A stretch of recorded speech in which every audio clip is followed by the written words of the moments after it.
Do you keep a pet or pets, or do they keep you? Are you kind of under their control, maybe their servant? Well, don't be ashamed. Don't be embarrassed. Most of us who keep pets are just that way.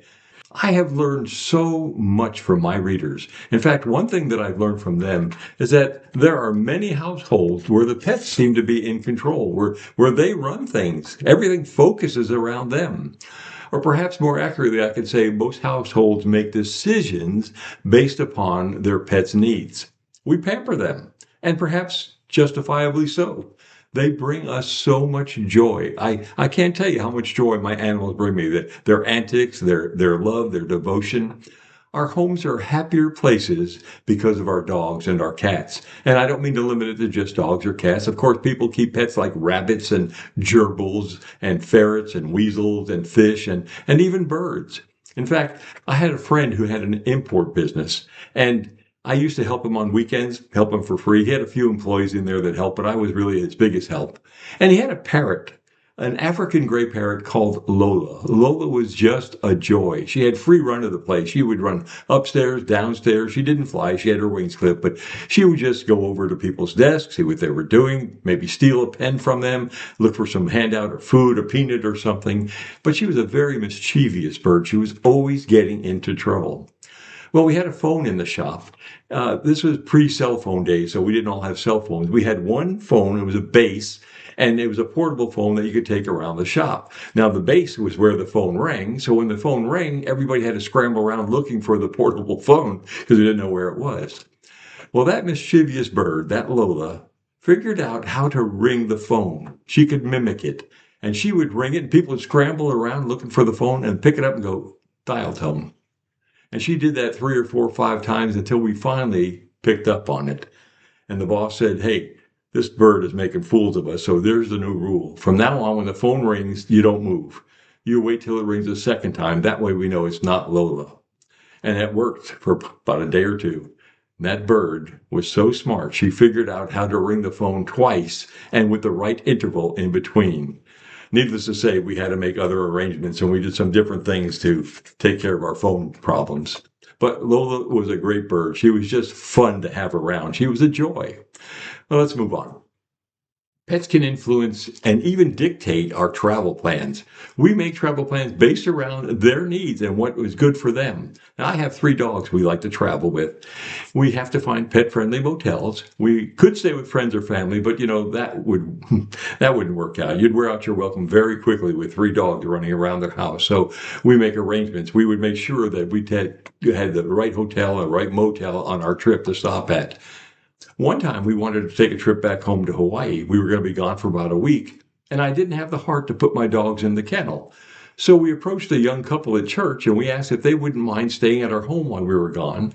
We were going to pay them $300 to do it. We were going to load the refrigerator with all the foods that they liked and snacks that they liked.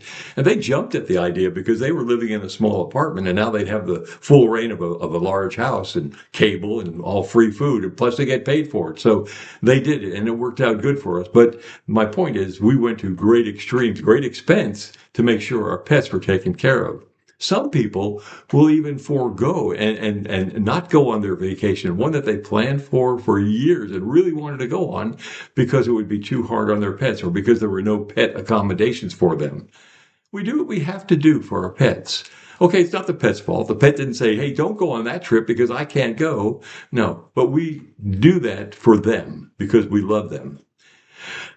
Then there's accommodations we have to make around our home.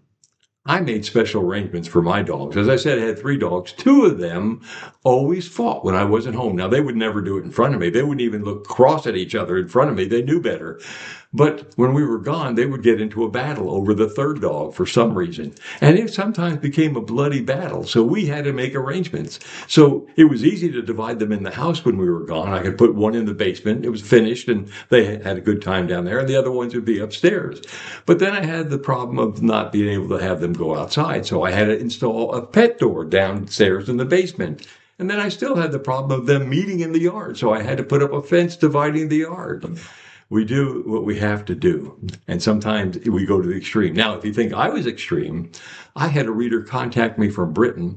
She had a cat, an outside cat, and she lived in a place where there was a lot of traffic. So she wanted to move somewhere where the cat would be much more safe. So she sold her home, and she took a loss on it, sold her home for her cat and moved.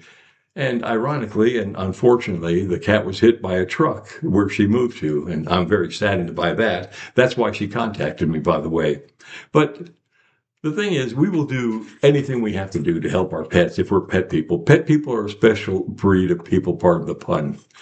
We'll destroy doors, we'll destroy walls just to put in a pet door to make it more convenient for them to go in and out when they need to go so they don't have to hold it.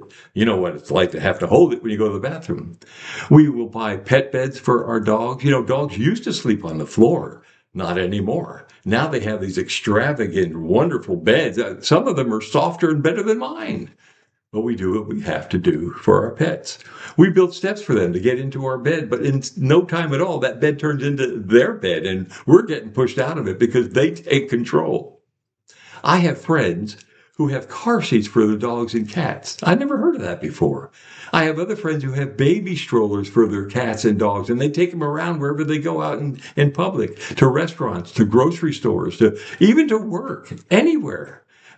There seems to be no place that's taboo to take them. Some people even take them to church.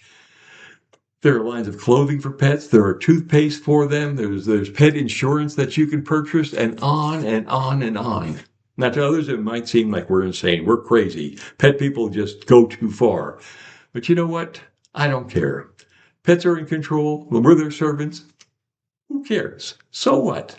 It's worth the devotion and the love that you get from these animals. They are just wonderful creatures. I pity the person who goes through this life without knowing the devotion and love of a pet. They're unpretensive. There's no faking with them. They love you, or they don't love you, but usually they'll love you. If you go out and you come home, your cat will rub on you and purr and make you feel special. If you go out for 10 minutes or 10 hours, it doesn't matter. Your dog will act like a maniac when you come back. So happy to see you. What human do you know will act like a maniac when you come back from work? So I go back to my original question. Do you keep a pet? If you don't, why not? There are so many thousands, perhaps millions of pets in shelters and pounds on death row just waiting for someone to walk in the door and go, that's the one. I want that one. Make their day. They're waiting to love you. I suggest to you, if you don't have a pet, try one. Don't go to a pet store. Don't go to a breeder. Go to a shelter and rescue one. And if you do have a pet, consider getting another one. They're a wonderful addition to your life. Now, you may not agree with me. You may not keep pets, and you're missing the boat. I'm sorry, you missed the boat. So please consider getting a pet or getting another one. And I don't think you'll ever regret it. Have a good day.